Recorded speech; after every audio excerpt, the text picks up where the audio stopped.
તો બધાની પહેલા ભરતભાઈ પોગવા માંગે છે. હેલો મિત્રો, કેમ છો? મજામાં જશો? કેમ કે આજે આપણે એક નવા વિડીયો સાથે મળ્યા છીએ અને આજે છે અમારે બહુ જ મહત્વનું કામ છે જે આપણા ખોરાકની અંદર લઈએ છીએ.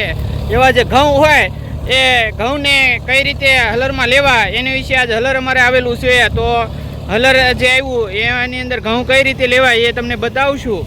તો અમારા વિડીયોની અંદર અંત સુધી બન્યા રહેજો મિત્રો. જો આ વાઘજીભાઈ જે છે એ ઘઉં વેચી રહ્યા છે. એ જે અમારું હલર હાલે છે ત્યાં સુધી પહોંચાડવાના છે. જો આ રીતે ડુંડી જે છે એ પૂળા વાળી લીધા હોય. જો આ પૂળા વાળા છે, બધા પૂળા છે વાળેલા છે. મિત્રો તમને વાત કરીએ ખૂબ જ ઝડકો જે છે એની અંદર અમે ઘઉં લઈ રહ્યા છીએ. જો આટલા બધા અમારા જે છે ટીમના સભ્યો જ છે. એની અંદર મહેશભાઈ જો પોતાની એક આવડત દ્વારા રૂમાલની ટોપી બનાવી છે, રૂમાલની. અને આ વાઘજીભાઈ જે છે એમને તડકો લાગી ગયો કે એ ટ્રેક્ટરના થોડોક સાઈડો પડે છે એની નીચે ઊભા રહી ગયા છે. ટ્રેક્ટર પણ આધુનિક સાધનો દ્વારા છે એટલે અત્યારે મોટાભાગના આધુનિક સાધનો થઈ ગયા એના દ્વારા બધા ઘઉં લેતા હોય છે. પણ અમે એ રીતે લેતા નથી કેમ કે અમારે ઘઉં છે એ થોડાક હોય, બીજા 2 વીઘાના હોય, એટલા માટે અમે આ રીતે લેતા હોઈએ છીએ. તો તમને પણ આ વિડીયો ગમ્યો હોય તો વિડીયોને લાઇક, શેર અને ચેનલને સબસ્ક્રાઈબ પણ કરી દેજો. આ ભરતભાઈ છે એ નિરીક્ષણ કરી રહ્યા છે કે હવે આ ઘઉંની અંદર કેટલી વાર લાગશે લેવામાં. તો એ પણ થાકી ગયા છે, બધા ઘઉં વેયા છે અને એટલે એ પણ અહીંયા અત્યારે થોડી વાર ઊભા છે. આ રીતે જો લેવાય છે. આ જગદીશભાઈ ને વાઘજીભાઈ છે એ ઘઉંનું નિરીક્ષણ પણ કરી રહ્યા છે કે કઈ રીતે ઘઉં છે એ લેવાય અને કેવા દાણા છે. ડુંડી જ્યારે ભેગી થાય ત્યારે ઘઉં ભેગા થતા હોય છે મિત્રો. જો આની અંદર જો ઘઉંના પાથરા લેવાઈ ગયા ત્યારબાદ છે એ ડુંડી પડી રહી હોય તો એ પણ વીણવી પડે ત્યારે છે એ ઘઉં એકઠા થતા હોય છે મિત્રો. તો તમને પણ જો કદાચ વિડીયો ગમ્યો હોય તો વિડીયોને લાઇક, શેર અને ચેનલને સબસ્ક્રાઈબ કરી દેજો. કેમ કે એક ડુંડી જ્યારે ભેગી થાય ત્યારે જ ઘઉં ભેગા થતા હોય છે. તો આખા ખેતરની અંદર છે અમે બધી વીણી અને અહીંયા ભેગા કર્યા છે. હેલો મિત્રો, ઓલરેડી એક ખડું અમે લઈ લીધું છે. આ ભરતભાઈ, જસુભાઈ જો ઓરતા થાય એમને એક ખડું લઈ લીધું છે અને હવે અમે બીજી વાડીએ ખડું લેવા જઈ રહ્યા છીએ. ત્યારે વિડીયો સાથે બન્યા રહેજો. અમારું ટ્રેક્ટર જે છે એ આનું આ ટ્રેક્ટર છે એ વાડીએ આવવાનું છે. તો ત્યાં આપણે લેશું ઘઉં, બરાબર. આ છે એ ડ્રાઈવર છે. એમને જે છત્રી છે ને એ મિત્રો તમને વિચાર આવશે કે આવી છત્રી કેમ, પણ એ અમદાવાદથી એને મંગાવેલી છે. લગભગ એની અંદાજિત કિંમત 20 થી 25 હજાર છે. કેમ રોક્યું તમને હલર? મજા આવી કે લેવાની? મજા આવી ગઈ હલરમાં. હે હા. હું જસુભાઈ, તમે હું ઘઉં લેવડાવવા આવ્યા? હા, અમે જો તમને ઘઉં લેવડાવવા આવ્યા લઈ છે. લીધા પણ ત્યાં બહુ થાકી ગયા, બહુ તડકો હતો. આમ જો અહીંયા પણ આમ જો ઘઉં તો બહુ જોરદાર છે પણ આમની અંદર રજકો બહુ. રજકો હોય એટલે ઘઉં છે એ હલરમાં હાલે નહીં, ધીમા ધીમા હાલે. એટલે મેન જસુભાઈ જો આજે એક હરખા શર્ટ છે. સેમ તો આજે સેમ શર્ટની અંદર અમે ફરી વખત બીજું ખડું લેવા જ્યારે પહોંચી ગયા છે ત્યારે આ જે ખેતર છે ઘઉં પણ ઘણા બધા છે અને ઘઉંની અંદર રજકો પણ ઘણો બધો છે. આપણે ભરતભાઈ તૈયાર કરી રહ્યા છે ઘઉં. ભરતભાઈ લુકડું લઈને લઈ ગયા લાગે.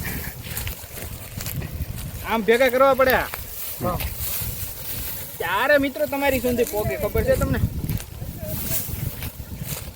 આ મિત્રો એક ડુંડી ભેગી કરીએ ને ત્યારે થાય મિત્રો. અને ત્યારે તમને એમ થાય કે ઘઉં મસ્ત આવ્યા. તો મિત્રો આ જો હું જોઉં છું અહીંયા આપણે ટેકલો બનાવીશું. ટેકલો આ તાલપત્રીની અંદર કરીશું, પછી હલર જ્યારે શરૂ કરીશું ને પછી ઓરવાની શરૂઆત કરી દેવું. બરોબર મિત્રો. આ છે એ અમે રજકો પણ ભેગો નાખ્યો હતો. તો આમાં 2 ફાયદા થાય મિત્રો. હવે પછી અમે જ્યારે તમને બતાવીશું ત્યારે કહીશું કે આ રજકો શા માટે એની અંદર નાખ્યો છે.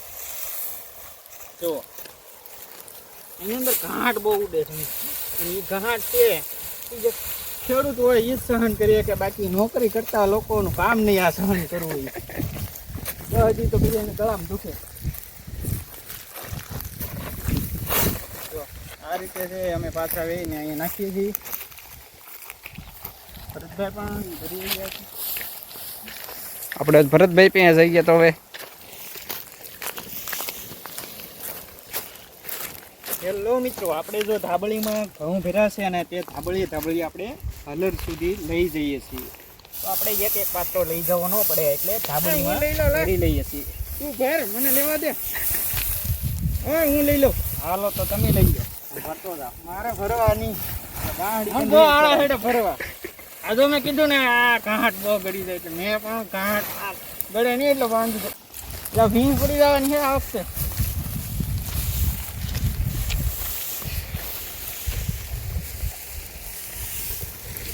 ભરતભાઈ બસ લઈને ભાગ્યા છે. જો મિત્રો, હજી પણ ઘઉંની અંદર ઘટે એમ છે એટલે બીજા મેમ્બર આવ્યા છે. આપણે પહેલવાન એવા જગદીશભાઈ જે આપણી વાડીની અંદર આવી ગયા છે. તો મિત્રો, અમે પહેલાં એની વાડીએ જ ગયા હતા અને પછી અહીંયા આવ્યા. કેમ જે અમે ઢાલવા થઈ જાય મિત્રો, આવું કોઈ કામ હોય ને તો એટલે અમે તે સાથે કામ બધું લેતા હોઈએ છીએ મિત્રો. જો મિત્રો, હા હા, એક પાથરો નખાવી દે ને એટલે આપણને મજા આવી જાય. તો જો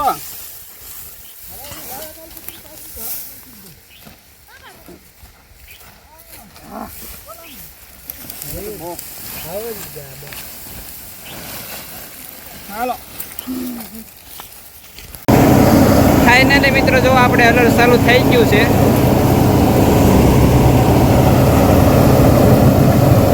આ ઉર્વિશાબેન છે, આપણે જો ઠેલો પકડી રહ્યા છે.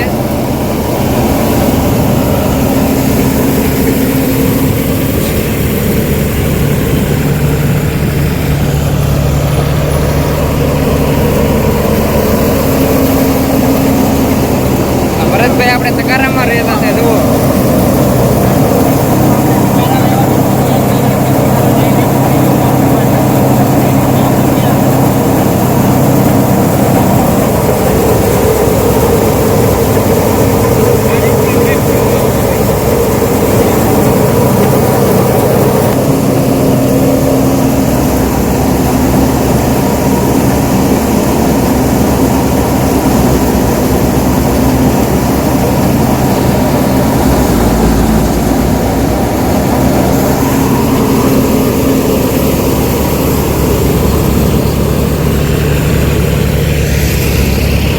પ્રવીણભાઈ અહીંયા ધાબળીઓ લે છે હજી.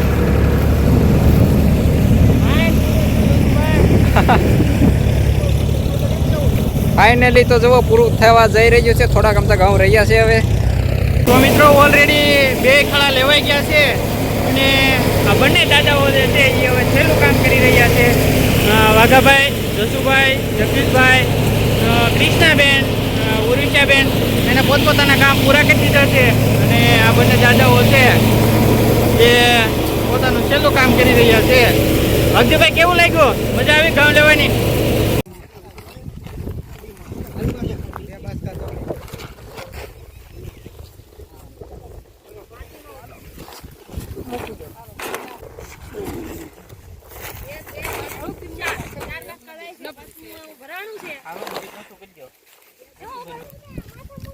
તો આપણે છેલ્લું બાસ્કું જઈ રહ્યું છે ભરતભાઈ લઈને.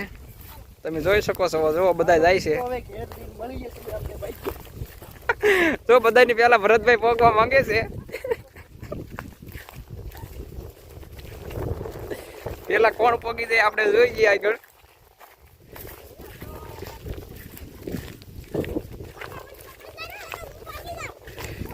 તો આ મહાવીરભાઈ કે બધાને પેલા હું પહોંચી જાઉં.